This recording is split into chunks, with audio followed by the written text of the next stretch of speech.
Thank you. Welcome everyone to the monthly SCR Connection webinar series hosted by the National Network of Libraries of Medicine South Central Region. Today, we would like to welcome Jennifer Peters, who will be presenting for us.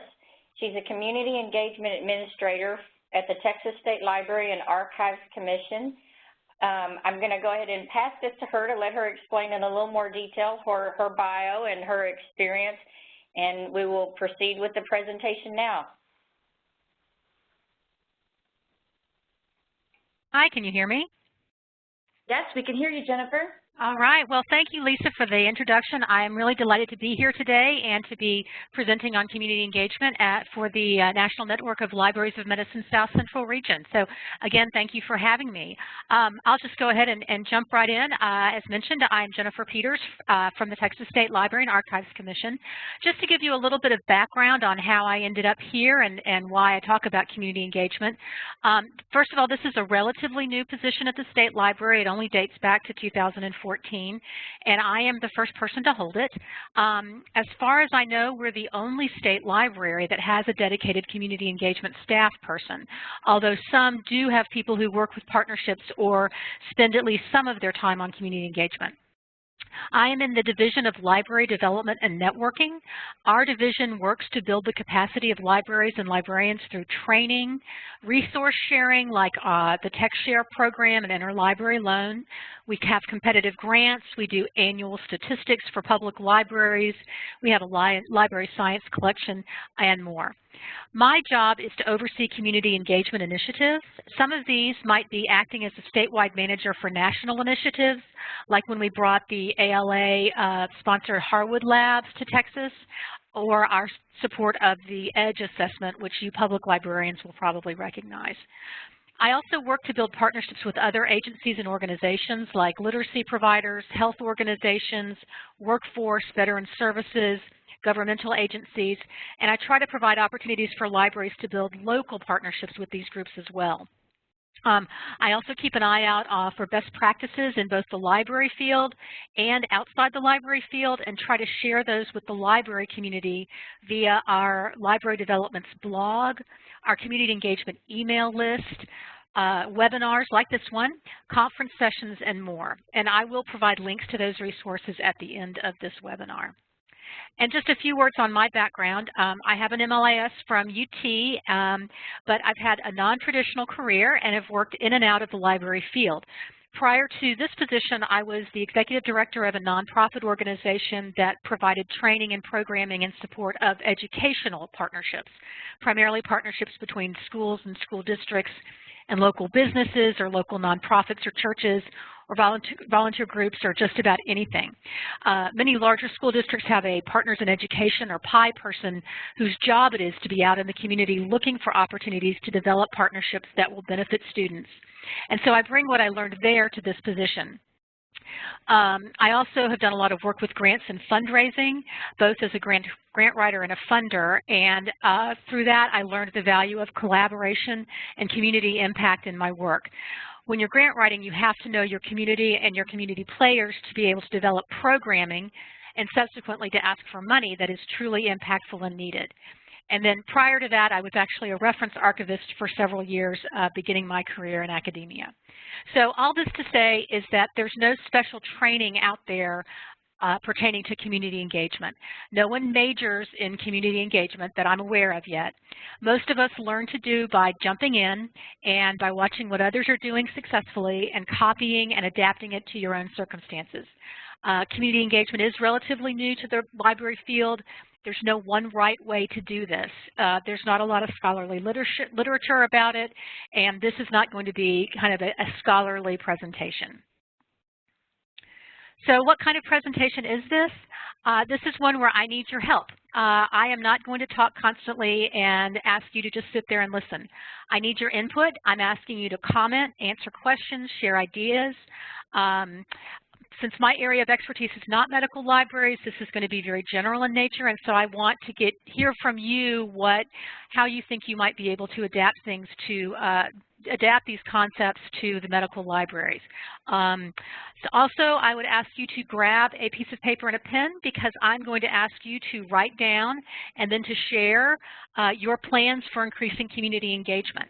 I'm even going to give you some thinking time during this presentation.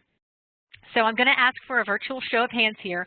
Will you leave a comment in the chat box that says something like, yes, I'm in, so that I know you're willing to be a part of this community?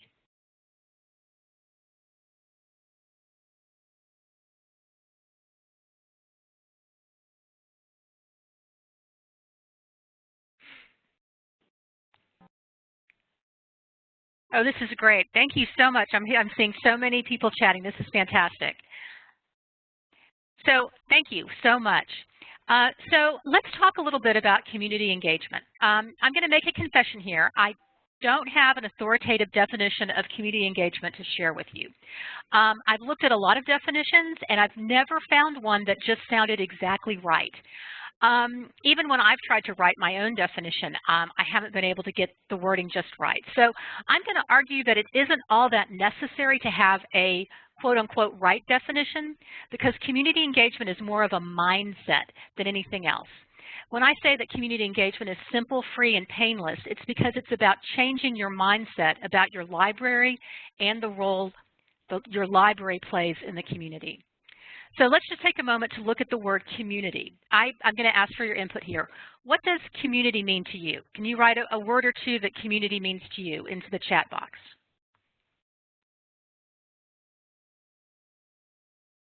Networking, belonging, togetherness, people, those around us. I'm seeing a lot neighbors, the environment, everyone working together for the good of us all, the people and businesses around us, all-encompassing, group of people living together.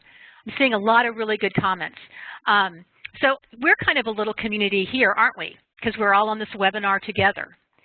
So today, at least, I would kind of define community as all the things that you are writing, and then also saying it's a group of people who have something in common. It might be that they all work for the same organization, or they might all live in the same town, or they might all be in the same class, or even the same book group. Communities come in all shapes and sizes, and that's why there's no fixed set of activities that constitute community engagement. Every instance is going to be different because every community is different. So then let's take a look at the word engagement. Please type in some comments about what you think it means to be engaged.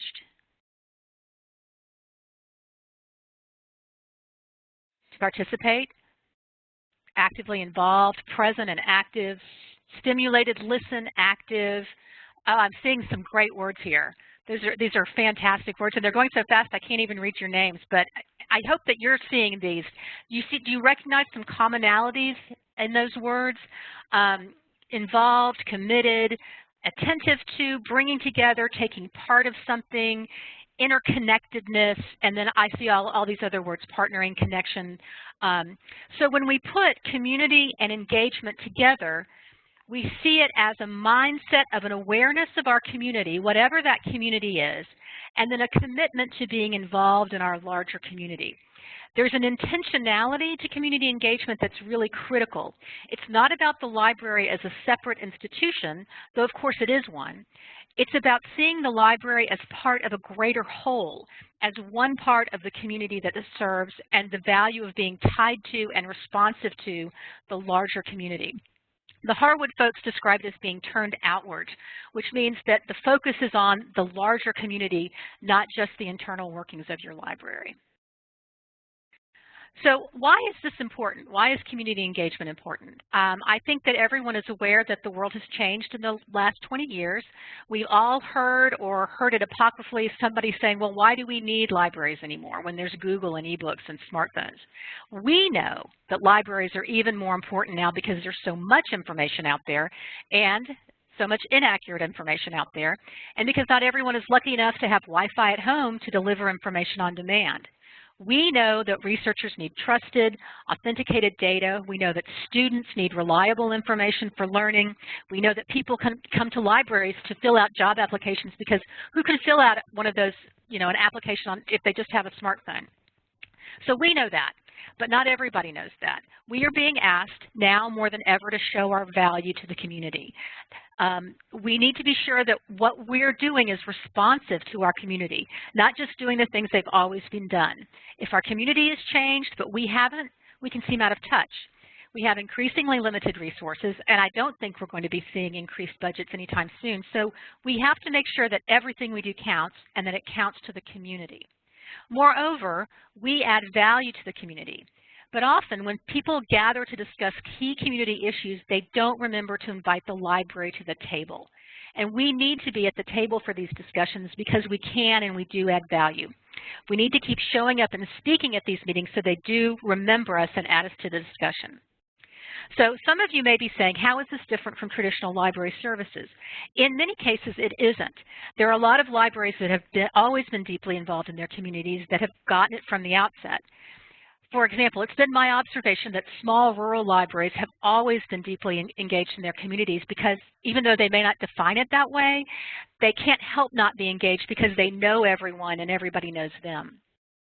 But not every library has been. Some libraries have allowed themselves to silo, to not see themselves as part of community, to keep doing the same old without regards to the needs of the community and not to play a role in community life.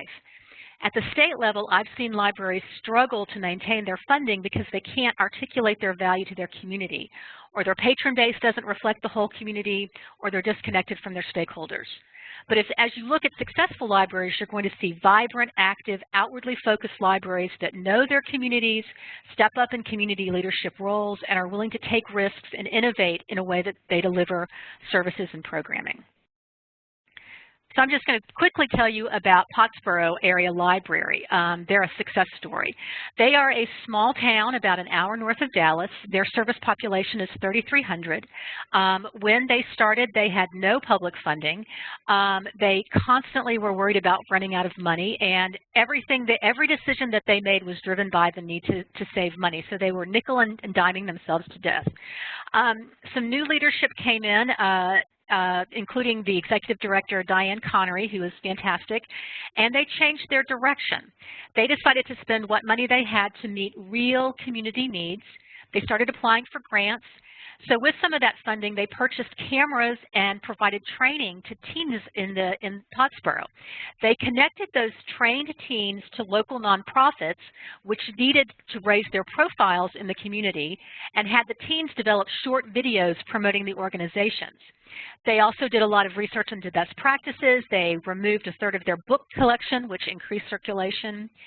All of this led to a small amount of funding from the city, which ultimately has tripled in size. By being outwardly focused, by responding to community needs, they were able to argue effectively to raise $125,000 in grants in 1 year. That's a lot for a very small community. Now they've become a vital community hub and a place where information is shared on digital video screens, which I've got pictured here. The city has even asked them to be the IT division for the city government, which I think is just amazing. So Diane Connery in Pottsboro has done some amazing work, and we here at the State Library have an archived webinar of her talking about her experiences, which I highly recommend. So where do you start? Start with intentionality about observing your community. Think, I'm going to pay attention to what's going on in my community. This is not about paying closer attention to your existing patrons, though of course it's part of it. Your patrons are part of your community, but they aren't your community.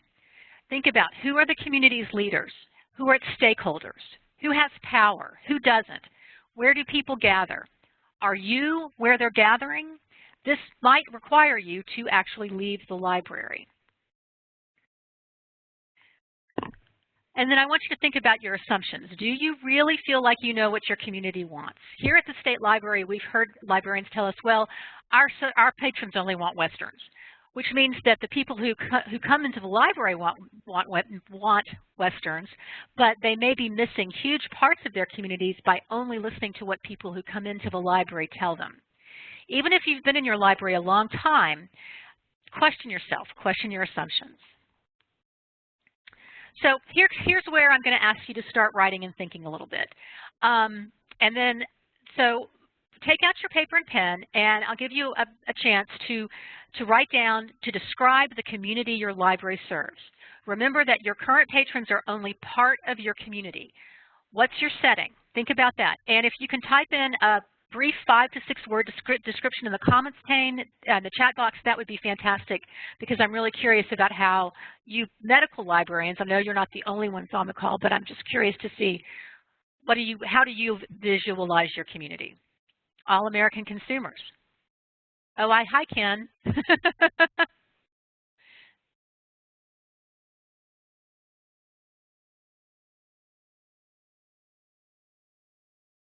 Students and family that's ethnically diverse. Ken and I know each other from the Consumer Financial Protection Bureau. 2-year college students, many from disadvantaged backgrounds. Large city, rural, suburban. Okay, so are you describing your library or are you describing your community? Think about that as you're taking notes. High diversity, low economic status.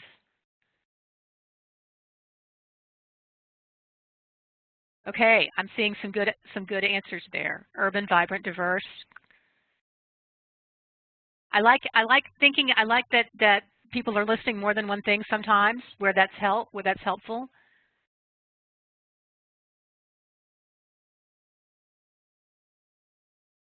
A huge divide between the university and its people and the rural community that surrounds it. Yeah, that sounds very interesting, Maggie.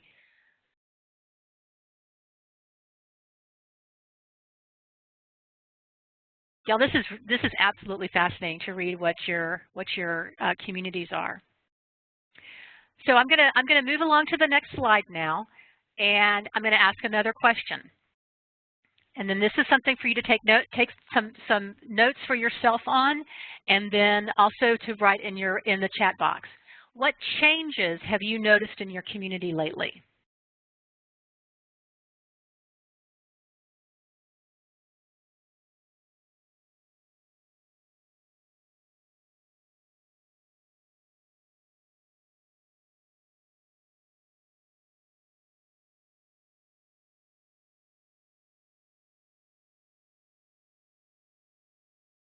Okay, I'm saying fear, concern about the future, consolidation of health systems, influx of immigrants, growing international population, push for more business development.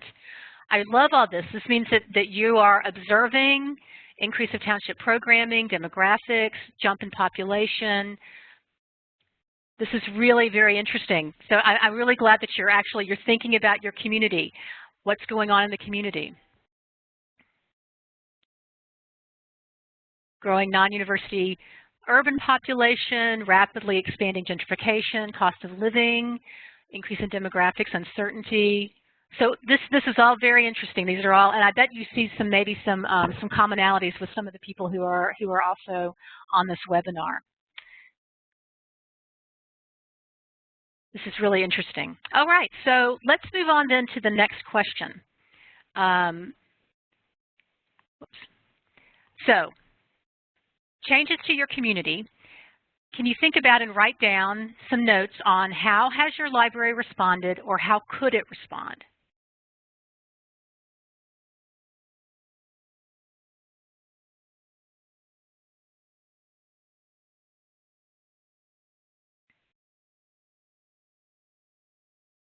More ESL classes.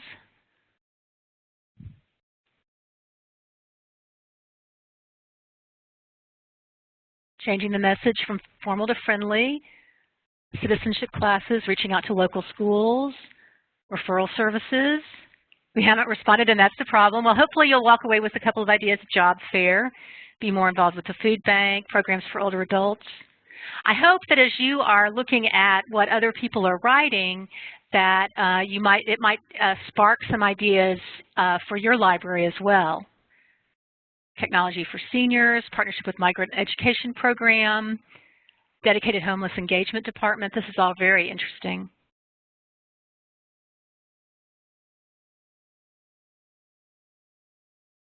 All right, this is fascinating. Okay, so I see a lot of really great ideas out there, and again, it goes back to that central issue of community engagement. There's no formal set of activities that this is the 5 things that you do in order to have community engagement. It's really about responding to your community and finding things that were going to benefit your community the most. So I'm gonna move on. This is really fascinating. Thank you all for being so active. So I think this quote is great. It's one of those things that seems obvious, but we may not always think about it. Your community is changing, and you've just shown me some great examples of how it has, and the library needs to adapt. I sometimes think about it this way: if you were starting from scratch, what would your library do? Now, I'm not saying scratch everything. We have traditions for a reason, but I'm just saying think about where would you focus your efforts if you were starting from scratch. So what are some things that you can do? So I'm going to move into some more activities here. So here, who can you engage in your work? You can engage your community leaders. So think about who your community leaders are. They might be politicians. If you're a public library, it might be your mayor and city manager, but it might be people of influence, or I hope you're familiar with the term people who are connectors, those people who just seem to know everybody and can foster introductions and connections in the community, and whose opinion matters in your community. So I would like you to, now this is something that you write down on your piece of paper, not in the chat box. I want you to write down 3 people that you would like to connect with about your library, and think about how might you be able to meet with them. So don't put names in the comments section, but if you have ideas, like mayor or a hospital administrator or something like that, you can feel free to put those in.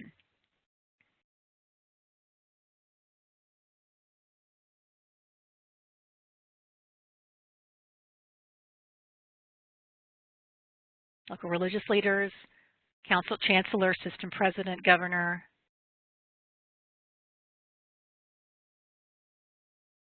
Local chapter professional associations, local teachers,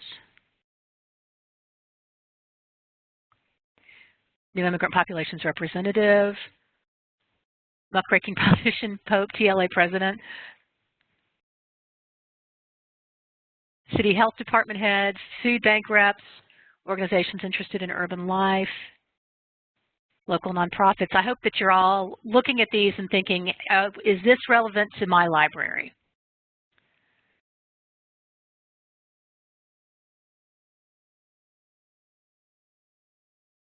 So, and have you thought about, have you given any thought to, for the ones that are realistic, have you thought about how you might be able to meet with them?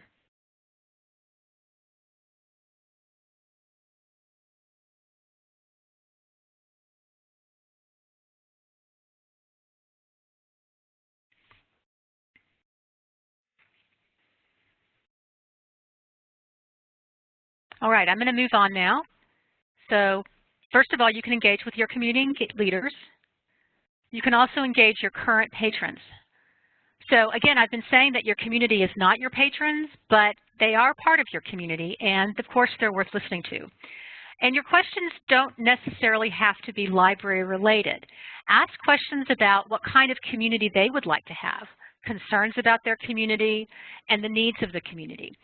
This kind of information, first of all, can help drive community-driven programming. If, for example, you hear that people want a community that's, say, more connected, you could create programming to address that issue, and I've heard of libraries doing that in interesting ways. Or you could use that information to reach out to a potential partner or stakeholder and say, hey, we're hearing that this is a real issue in the community. The library has resources that might be helpful.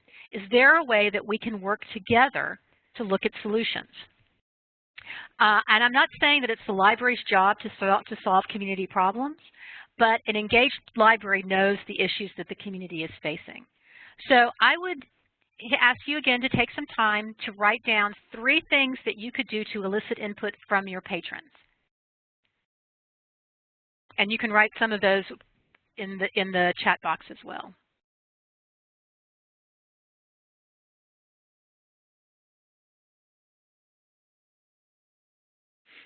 surveys, focus groups, host community events,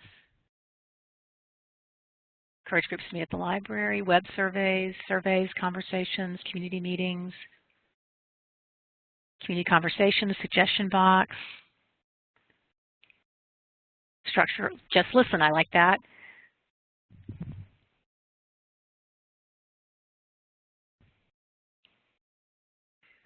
Advertise in social media and local media outlets, social media, newsletters. All of these are great ideas.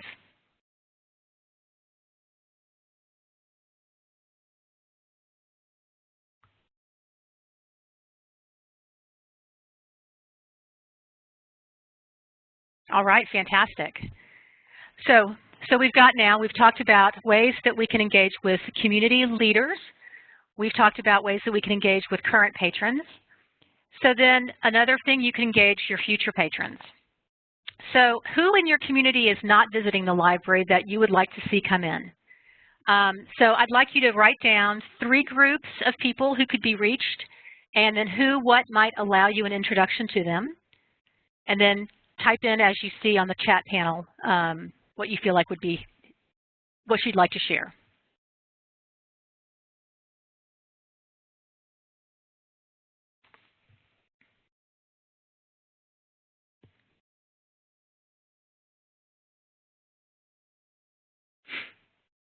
Commuters, 20 to 40-year-olds, scientists, teens, millennials, future students, millennials,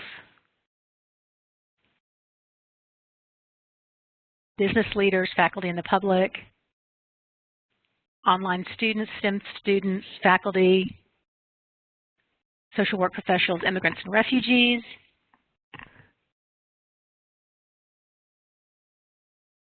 So take some time as you've been thinking about that. You know, the best way I think sometimes to connect with these groups is to foster some kind of a partnership or a connection. So who might you be able to identify as a way to connect with those groups?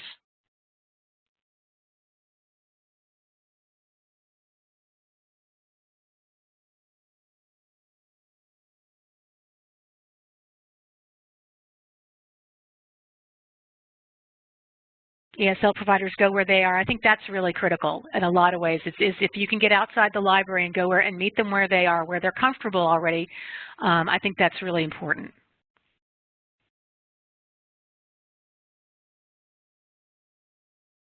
Keep coming. Where can you connect with people who are not currently in your library who you'd like to have in your library, or you'd like to have invested in your library?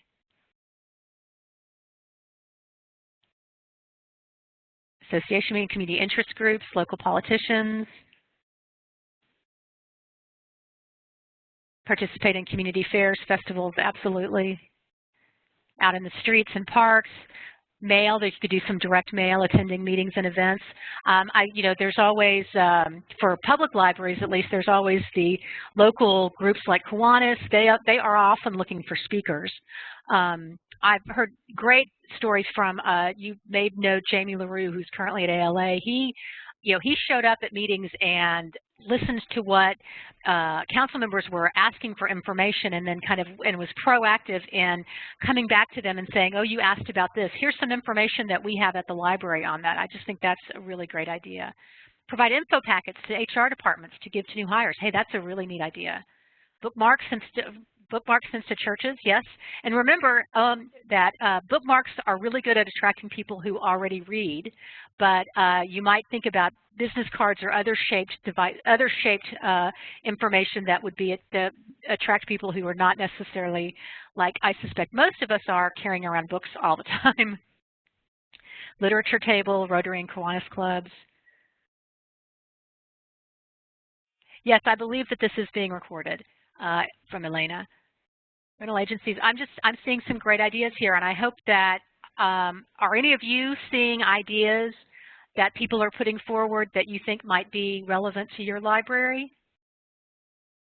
Excellent, because that's what all this is. As I'm saying, there's no single way to do community engagement. It's really about looking at your community and figuring out what's best for your community and borrowing from other people. Churches, schools, stores like Walmart. This is fantastic.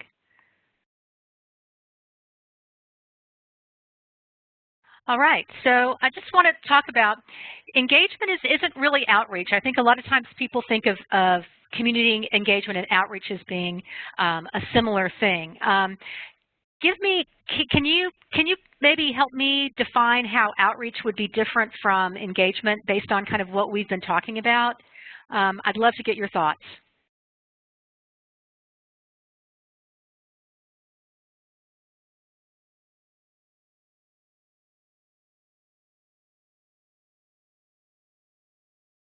What are your thoughts about, is there a difference between outreach? You need engagement in order to do outreach. That's great. Yes, yes, Monica. Outreach is taking services out. Engagement is a two-way exchange. Handing out information versus explaining. Yes. Oh, that's an interesting idea. Contacting the local prison ward about getting engaged with prisoners if you've got that in your community. Lecturing versus teaching, outreach is great. It is great. Outreach is important. It's really important that we talk to people about what services we have. Engagement is marketing, so it's a difference. I'm glad y'all are getting this. This is great. Or maybe you already had it already. Sometimes I think that there's just some common sense stuff to community engagement work that involves that intentionality about thinking about it. Outreach is telling people what we have to offer. Engagement is about conversation and interaction, yes.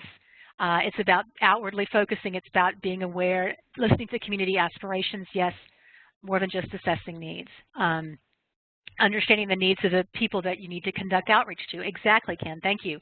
You know, if we need to know what's going on in the larger community and how we respond to what programming that we create so that it legitimately meets community needs. Something that I've said for years is that, you know, you might have ESL programs at your library, and if you're not, you know, checking back to make sure that people are learning anything, you want to know that you're making an impact and that the money, time, and effort that you're putting into your programming is actually meeting the outcome that you want.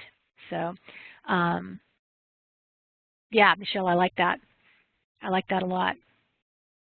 See, I'm making y'all work. I'm really happy to be hearing so many engaged participants on this webinar. The other thing that I wanted to say about engagement is that it's not advocacy.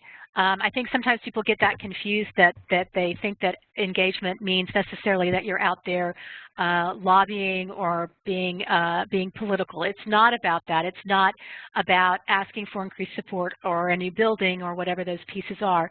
It's different than that. And again, I'm going to ask you to think about it and write down your comments about how you see that those might be different.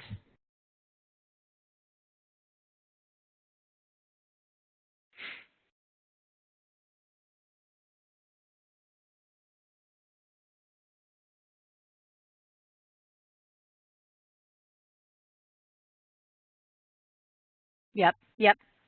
Oh, you're getting it. Y'all have got it. Yes. Yes.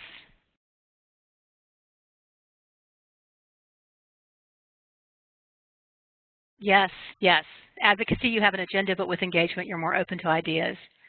Being a member of a local civic organization rather than just listening to just presenting to one. Oh, Dan, I like that. That is, you've got it. Engagement to marry is analysis, examination, evaluation, whether or not you want to take it to the next step. I like that, taking it to the next step. Yes, yes, and that is an issue. James, I like your noting the outcomes here. Outcomes are kind of hard to track with engagement. I've actually been struggling with that myself in how do you prove that the community sees you differently, and this isn't something that you can do in a single year. You can't just do an engagement project. It's something that it kind of almost, it has, as I said, it's a mindset, and how do you track mindset changes? And I'm not sure I have the answer to that, but I'm glad you brought that up. And I'm really enjoying reading everyone's chat. So just to kind of take a step back, look at the notes that you've taken so far. You've made some observations on your community. You've noted some changes that have taken place, and you've noted some potential ways that your library could respond. You have a list of some key influencers you'd like to connect with, some ways that you could talk to your existing patrons, and some groups that you'd like to target outside the library. That's the start of a community engagement plan. So, and if you'd like some more tips, I'm going to refer you to a tip sheet we made here at the State Library called Community Engagement. It's easier than you think. There are 40+ ideas that will help you continue the work. I think that Sarah, or you were going to put a link to the tip sheet on the last page of the webinar, or put it in the chat box. So there it is, hooray. So that's just 40 ideas. I actually have seen so many ideas just in this chat that I think complement that very well. So, okay, so maybe you're ready to go, or maybe you're saying to yourself, I don't see how this is going to work in our library. That's okay. I want you to give yourself some time to think about this.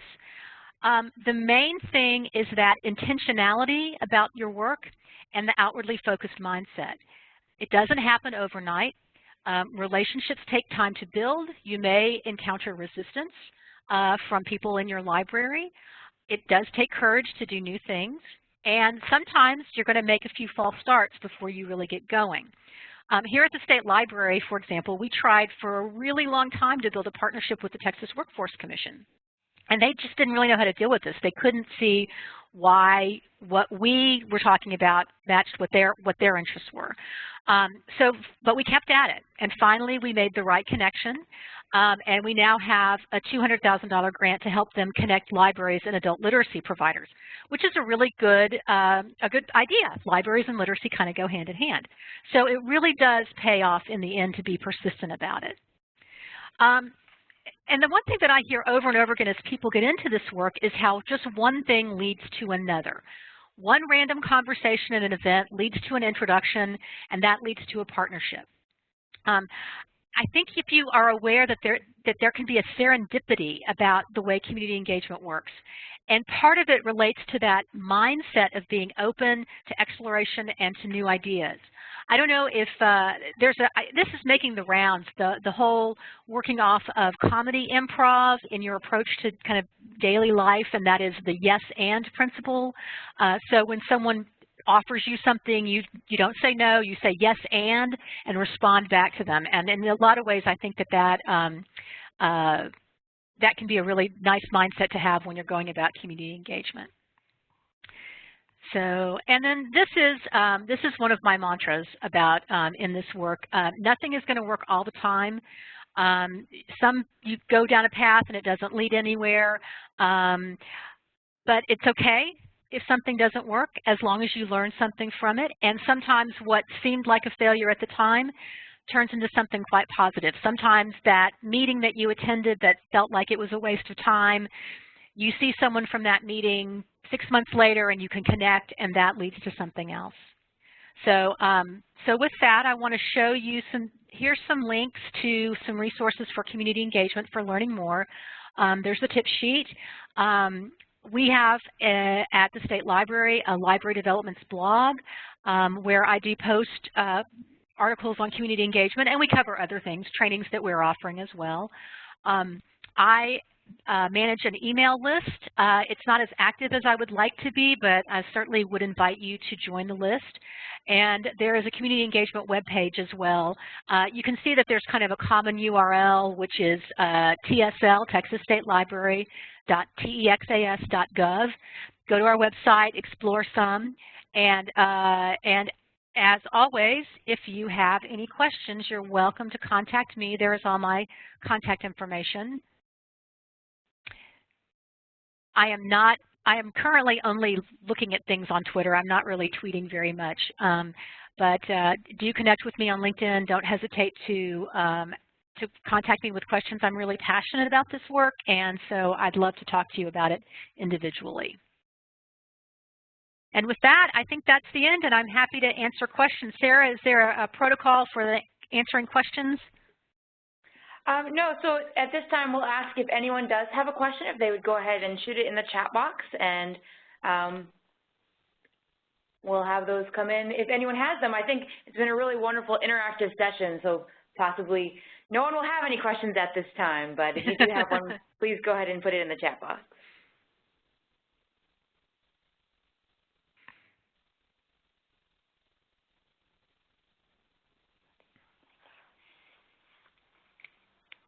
I've had a question that's come in to me privately asking about continuing education units. I think that's a y'all question, not a me question. Okay. It looks like a couple of questions have popped up. See the one that says someone's new to outreach? Yes. Okay, hang on. Someone is asking for a link to the previous slide, and so I'm going to do that. Let's see. The best way to introduce yourself to the community: work on an elevator speech. Work on something where you can describe yourself to who you are and what you do.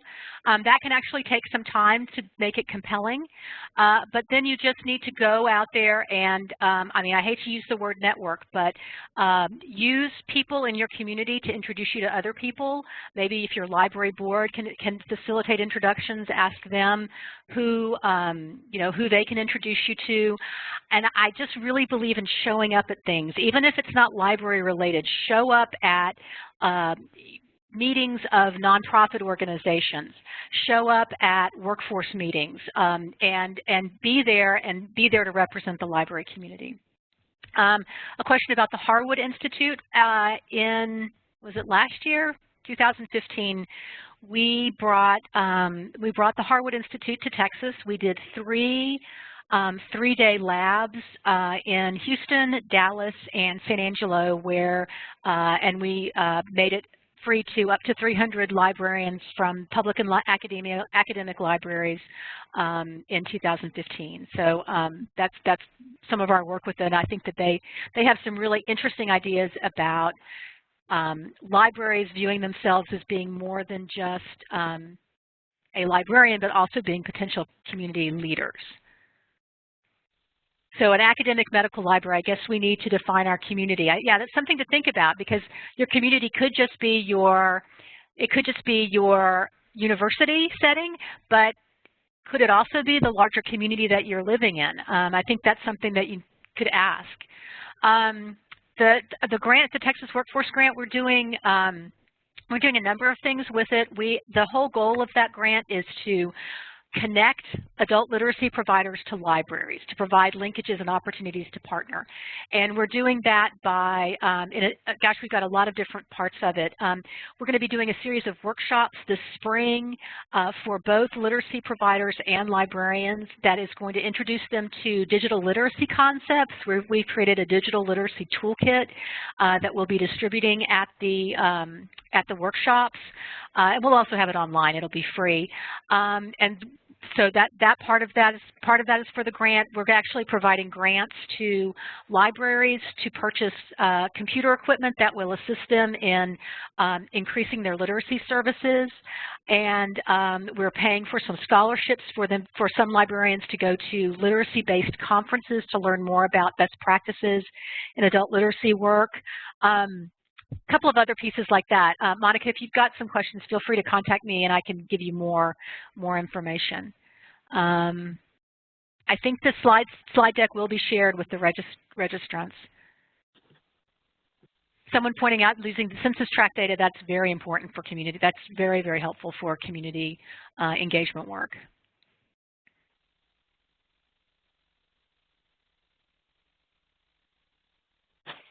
Well, it looks like this is Lisa. Thank you so much. This has been incredibly informative and a lot of great dialogue from the participants, and very interactive and, of course, engaged. So thank you. It's been a wonderful session. And we'd like to thank everyone for coming. And then I'm going to pass this to Sarah. She'll give you more details about this session and our upcoming session. So thank you so much, Jennifer. I'm going to go ahead and take the presenter privileges back from you. Thank you for having me.